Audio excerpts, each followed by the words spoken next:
শ্রী রমণাশ্রমের পত্রাবলী। লেখিকা শ্রীমতী সুরি নাগাম্মা। অনুবাদিকা শ্রীমতী পূর্ণিমা সরকার। স্বপ্নে সিংহ দেখা।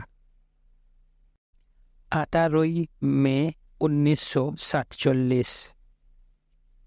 আজ অপরাহ্ন প্রায় 3টার সময়ে প্রশ্নাবলী শুরু হল। ব্রহ্মকে সচ্চিদানন্দ স্বরূপ বলা হয়, তার কি অর্থ? একজন বললে। ভগবান উত্তর দিলেন, হ্যাঁ তাই। যা আছে তা কেবল সৎ, তাকেই ব্রহ্ম বলা হয়। সতের বিচ্ছুরণী চিৎ আর তার স্বরূপই আনন্দ।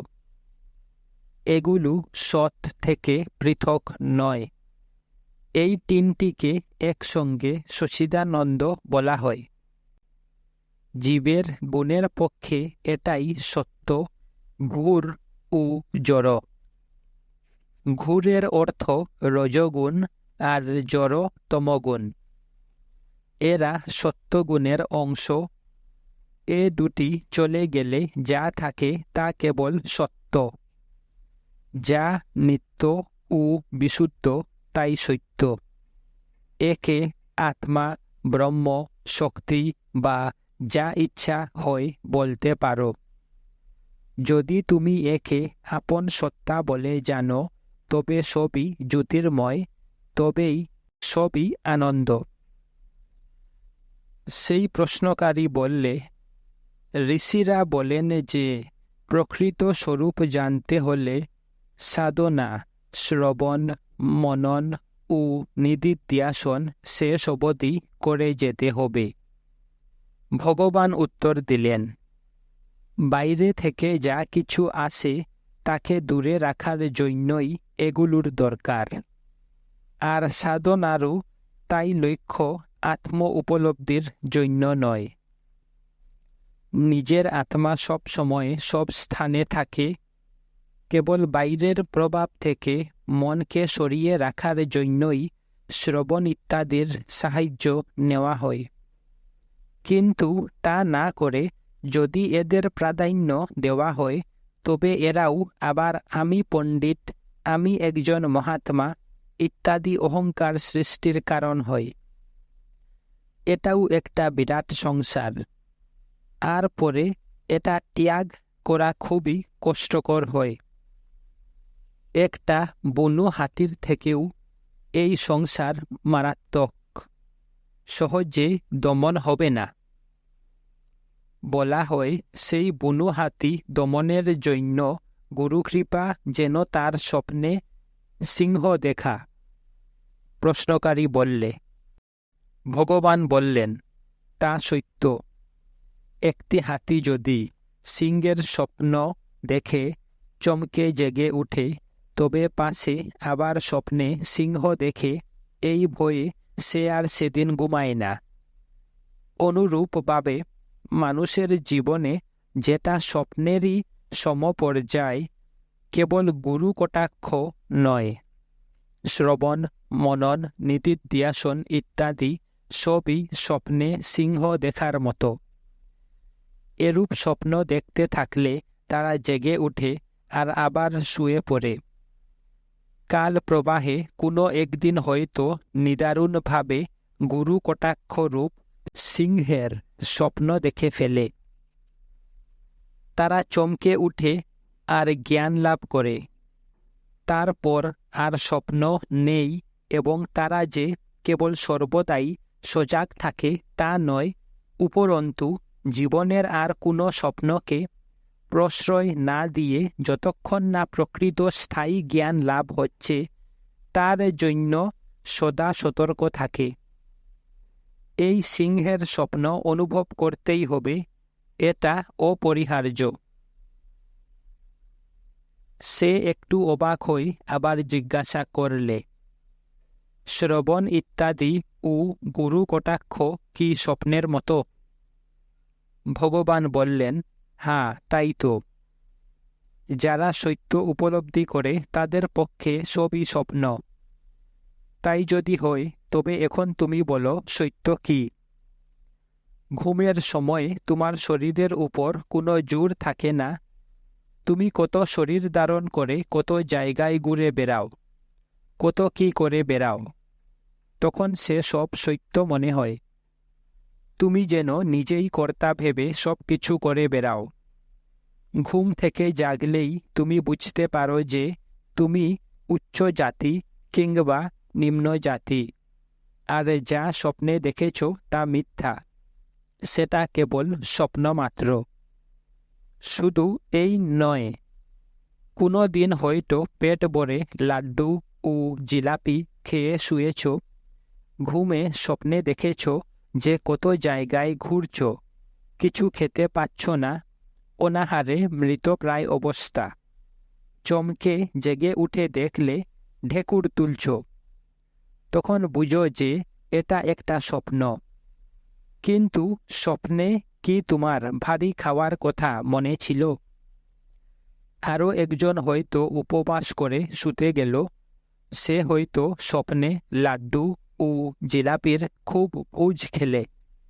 সে কি সে সময় মনে করতে পারে যে সে উপবাস করে শুয়েছে? না, সে জেগে উঠে দেখে যে সে ভীষণ ক্ষুধার্ত। সে ভাবে, হে ঈশ্বর, এসব মায়া, একটা স্বপ্ন। ব্যাস। তুমি জাগ্রত ছিলে, স্বপ্নে ছিলে, আবার সুষুপ্তিতেও ছিলে। যখন তুমি তোমার যে অবস্থাটা সব সময় আছে তাকে জানবে, তখন বুঝবে যে বাকি সব একটা স্বপ্ন।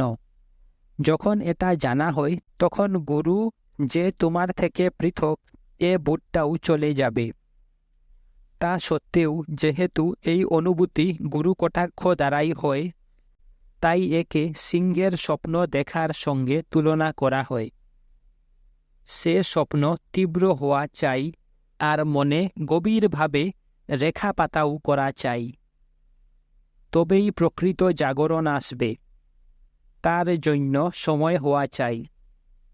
যদি কঠোরভাবে সাধনা করে যাওয়া যায়, তবে কোনো না কোনো সময়ে এই সুফল লাভ হবে। ব্যাস। এই বলে ভগবান গম্ভীর হলেন। ঘড়িতে 4টা বাজল। ঘরে এতক্ষণ যারা ভগবানের আধ্যাত্মিক আলোচনা তন্ময় হয়ে শুনছিল, তাদের বাহ্য জ্ঞান ফিরে এলো। ভগবানের কণ্ঠস্বর কানে বাজতে লাগল। আমার এ জীবনে কি সিংহের স্বপ্নরূপ গুরু কটাক্ষ লাভ হবে, আর মনে তীব্রভাবে রেখাপাত করবে? ভাবতে ভাবতে বাড়ি ফিরলাম। কোথায় রাজা, কোথায় রাজত্ব? 19শে মে 1947। আজ অপরাহ্নে প্রাচীন শঙ্কর বিজয়ম সম্বন্ধে আলাপ আলোচনায় ভগবান একজন ভক্তকে জিজ্ঞাসা করলেন যে শঙ্করের জীবনে গ্রন্থসমূহের মধ্যে বিদ্যারণ্যের শঙ্কর বিজয়ম বইটি কি সব থেকে ভালো নয়? ভক্ত বললে, তিনি একজন বিখ্যাত পণ্ডিত ছিলেন, তাই তার বই প্রামাণিক বলে মনে করা হয়। ভগবান হেসে বললেন, হ্যাঁ, তার ধীশক্তি খুব প্রখর ছিল। দেখো, তিনি শ্রীবিদ্যার উপাসক ছিলেন, সেই জন্য শ্রীচক্রের অনুরূপ একটা নগর তৈরি করবেন বলে ঠিক করে হাম্পি তৈরি করতে শুরু করেন, কিন্তু শেষ করতে পারেননি। তাই বলেছিলেন যে ভবিষ্যতে একজন মহারাজা এই দেশে রাজত্ব করবেন আর শ্রীচক্রের অনুরূপ নগর তৈরি করবেন। পাহাড়ে থাকতে এ কথা নায়নাকে বলাতে নায়না এক অদ্ভুত ব্যাখ্যা করলে। শ্রী শঙ্করের অরুণাচল অষ্টকে শ্রীচক্রাকৃতি সুনশৈল বপুষম শ্রী সুরসারণাত্মকম পদ্ধতি আছে। এছাড়া অরুণাচল পুরাণে বলা হয়েছে যে এই পাহাড়টি শ্রীচক্রের অনুরূপ। সুতরাং আমরা না খুঁজেই ভাগ্যক্রমে শ্রীচক্রের মতো স্থান পেয়ে গেছি। ভগবানই চক্রবর্তী সম্রাট। পাহাড়ের চারিদিকে 10টা বাড়ি করলেই একটা সাম্রাজ্য হয়ে যাবে। শঙ্কর নিশ্চয়ই এই ভেবেই লিখেছিলেন। সে এইভাবে বলে যেতে লাগল, আর সব কর্ম পরিষদ সাজিয়ে ফেললে। ইনি সেনাপতি, উনি কোষাধ্যক্ষ, ইনি এই, উনি উই। সে থাকলে খুব তামাশা হতো। সবাই একসঙ্গে বসত আর বলতো, আজ আমাদের দরবারে কি জল খাবার। তারপর একটা কর্মসূচি তৈরি করে রান্না করে খেত। তারা এমন হাব ভাব দেখাতো যেন রাজত্ব চালাচ্ছে। এই সুন্দরেশন আর কল্যাণম কি তখন এরকম ছিল? ও, তারা প্রত্যেকেই কর্মঠ ও সুরতিবাজ ছিল। তারা মনে করত সবাই বড় বড় বীর পুরুষ। শিবানন্দ জিজ্ঞাসা করলে, এসব কখন হয়েছিল? ভগবান বললেন, বিরূপাক্ষ গুহায় থাকতে। নায়না নগরের একটা নকশাও কাগজে এঁকে ফেলেছিল। সেই নকশায় আমারও একটা বিশেষ স্থান ছিল। তারপর রাজত্ব চালানোর কত ব্যবস্থা করত। রাজাও নেই, রাজত্বও নেই, পরিকল্পনা কিন্তু হয়ে গেছে। এরকম কত পরিকল্পনা হলো, রাজাই বা কোথায়, রাজত্বই বা কোথায়। নায়নার একজন শিষ্য সুবা রাও বললে, কেন রাজা নাই কেন? তিনি তো সামনেই বসে আছেন। কেবল তিনি কৌপিন পরেন, এই যা। অভাবটা কিসের? পাহাড়ের চারিপাশে কি বাড়ি হয়নি? যেখানে ভগবান বসেন সেটা কি রাজপুরী নয়? এখানে রাজপ্রসাদের মতোই সব কর্মসূচি হয়ে যাচ্ছে। কেবল যা অন্য রাজ্যের থেকে একটু তফাৎ, এই তো। সে তো ঠিক কথা। নায়নায়ু বলতো যে মহারাজা ও মহাজ্ঞানীর একই মর্যাদা। যখন জ্যোতিষীরা বিচার করে বললে যে তথাগত হয় সম্রাট কিংবা জ্ঞান ও প্রজ্ঞাসম্পন্ন সন্ন্যাসী হবে, তখন তার বাবা তাকে কোথাও যেতে না দিয়ে প্রাসাদ রেখে আমোদ প্রমোদে মাতিয়ে রাখার যথেষ্ট চেষ্টা করেছিল। শেষে বুদ্ধ কোনো একটা ছলে বাইরে গিয়ে সংসারের দুঃখ দুর্দশা দেখলেন আর পালিয়ে সন্ন্যাস নিলেন। দুটি সাম্রাজ্যের মধ্যে একটি বস্তুতান্ত্রিক বা আধ্যাত্মিক, ভগবান বললেন। নিদিধ্যাসন অর্থাৎ কবির ধ্যান। 21শে মে 1947। গতকাল সকাল প্রায় 8টার সময় আর্য বিজ্ঞান সংঘের কর্মী ও ভগবানের ভক্ত ডক্টর সায়েদ ভগবানের দর্শনের জন্য এসে বললে, ভগবান বলেন যে সমস্ত সংসার আত্মার স্বরূপ। তা যদি হয় তবে সংসারে এত কষ্ট রয়েছে কেন? ভগবান বেশ খুশি হয়ে উত্তর দিলেন, এটাই তো মায়া। বেদান্ত চিন্তামণিতে মায়াকে 5 ভাবে ব্যাখ্যা করা হয়েছে। নিজ গুণ যোগী নামে একজন কানাড়া ভাষায় বইটা লেখে। এই বইতে বেদান্ত এত ভালোভাবে ব্যাখ্যা করা হয়েছে যে একে বেদান্ত পরিভাষার প্রামাণিক গ্রন্থ বলা হয়। একটা তামিল অনুবাদও আছে। মায়ার 5টি নাম যথা তম, মায়া, মোহ, অবিদ্যা ও অনিত্য। যা জীবনের জ্ঞানকে গুপ্ত রাখে তাই তম। যে জগতের রূপকে অন্যভাবে দেখায় সেই মায়া। মোহ, যা অন্য বস্তুকে সত্য বলে দেখায়। শক্তি রজত ভ্রান্তি, ঝিনুককে রূপার মতো দেখানো। অবিদ্যা, যা বিদ্যাকে অর্থাৎ জ্ঞানকে নষ্ট করে। অনিত্য, যা সত্য ও নিত্য হতে পৃথক বা অস্থায়ী। এই 5টি মায়ার জন্য সিনেমার মতো আত্মাতে কষ্টের আরোপ হয়। এই মায়া দূর করার জন্য জগৎকে মিথ্যা বলা হয়। আত্মা একটা পর্দার মতো। যেমন তুমি জেনেছ যে যে ছবিগুলো দেখানো হয় সেগুলো পর্দার উপর নির্ভর করে ও পর্দা ছাড়া তাদের অস্তিত্ব থাকে না, ঠিক তেমনি যতক্ষণ না আত্ম অনুসন্ধানের দ্বারা জগৎকে আত্মার সঙ্গে এক বোধ হচ্ছে ততক্ষণ একে মিথ্যা বলতেই হবে। কিন্তু একবার প্রকৃত সত্তা জানা হলে বিশ্ব ব্রহ্মাণ্ড কেবল আত্মা বলেই বোধ হয়। এজন্য যারা জগৎ মিথ্যা বলেছিল তারাই আবার জগৎকে আত্মস্বরূপ বলে। যাই হোক, দৃষ্টিভঙ্গি আসল। যদি দৃষ্টিভঙ্গি বদলে যায় তবে সংসারের দুঃখের জন্য দুশ্চিন্তা হবে না। ঢেউগুলো কি সমুদ্র থেকে পৃথক? ঢেউগুলো উঠে কেন? প্রশ্ন হলে আমরা কি উত্তর দিতে পারি? সংসারের দুঃখ কষ্টও সেরূপ। ঢেউ আসে আর যায়। যদি সেগুলো আত্মা ছাড়া ভিন্ন নয় বোঝা যায় তবে এই দুশ্চিন্তাও থাকবে না। সেই ভক্ত অনুযোগের সুরে বললে, ভগবান যতই বলুন আমরা বুঝতে পারি না।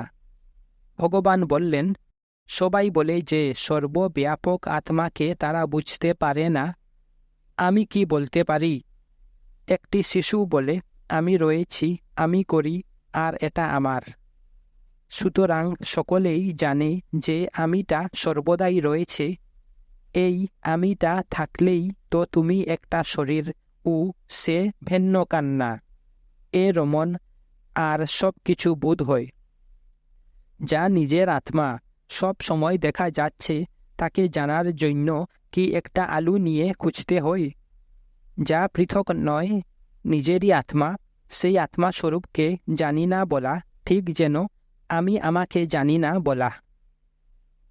ভক্ত বললে, তার অর্থ যারা শ্রবণ ও মননের দ্বারা জ্ঞান লাভ করেছে আর সমস্ত জগৎকে মায়া বলে দেখে তারা অবশেষে নিদিধ্যাসনে প্রকৃত স্বরূপ খুঁজে পাবে। হ্যাঁ, ঠিক তাই। নিধির অর্থ স্বরূপ। নিদিধ্যাসনের তাৎপর্য গুরু বাক্য শ্রবণ ও মননের দ্বারা গভীরভাবে স্বরূপে একাগ্র হওয়া। তার অর্থ আকুতির সহিত অটলভাবে তার ধ্যান করা। এভাবে বহুদিন ধ্যান হলে সে তাতেই মিশে যায়। তখন এটা স্বরূপ স্বপ্রকাশ হয়। সেটা সব সময় আছে। সেটা যেমনভাবে আছে তাকে যদি ঠিক সেইভাবে দেখতে পারে তবে এরকম কোনো দুর্ভাবনা হয় না। নিজের সত্তা যা সব সময় রয়েছে তাকে দেখার জন্য এত প্রশ্ন কিসের? ভগবান বললেন। অজপা তত্ত্ব, 23 মে 1947। আজ সকালে 8টার সময় একজন গৌরিকধারী ব্যক্তি জিজ্ঞাসা করলে, স্বামী, মন দমনের জন্য অজপা মন্ত্র বা ওমকার জপের মধ্যে কোনটা ভালো? কোনটা বেশি কার্যকারী আমায় দয়া করে বলুন। ভগবান উত্তর দিলেন, অজপা বলতে তুমি কি বুঝো? তুমি যদি মুখে সুহম সুহম বলো সেটা কি অজপা হয়? মুখে উচ্চারণ না করে যে জপ আপনা হতে হয়ে চলেছে তাকে জানাই অজপা জপ। এই জপের প্রকৃত অর্থ না জেনে লোকে মনে করে যে এটা হাতে কিংবা মালায় সংখ্যা রেখে মুখে 1,00,000 সুহম সুহম জপ করা। জপের আগে প্রাণায়ামে বিনিয়োগ করার বিধি আছে।